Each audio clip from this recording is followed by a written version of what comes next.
അസ്സലാമലൈക്കും. നമ്മുടെ അച്ചുമു ഫാമിലിയിൽ ഇന്ന് ഈ ഒരു ഐറ്റാണ് ഞാൻ ഉണ്ടാക്കി കാണിക്കുന്നത്. ഇത് കോഴിക്കോട്ടുകാരുടെ സ്പെഷ്യലാ പറയുന്നുണ്ട്. നമുക്കൊന്ന് ഉണ്ടാക്കി നോക്കാം. ഇനിയിപ്പോൾ നോമ്പൊക്കെ തുടങ്ങല്ലേ, അപ്പൊ ഇനി ഉണ്ടാക്കിയിട്ട് എങ്ങനെയെന്നുള്ളത് കാണിച്ചു തരാം കേട്ടോ. നല്ലോണം ഉടച്ചു കൊടുക്കുക, കുഴക്കണം. ശേഷം നമ്മുടെ സ്വന്തം തേങ്ങാപ്പാൽ.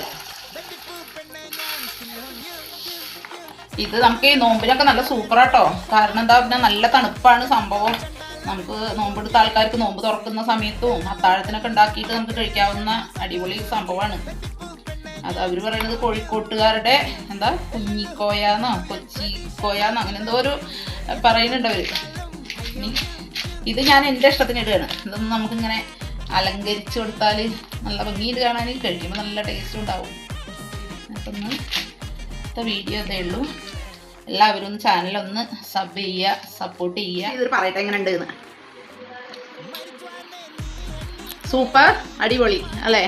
അപ്പം ഇന്ന് നമ്മുടെ വീഡിയോ അത്രയേ ഉള്ളൂ. അസ്സലാമു അലൈക്കും.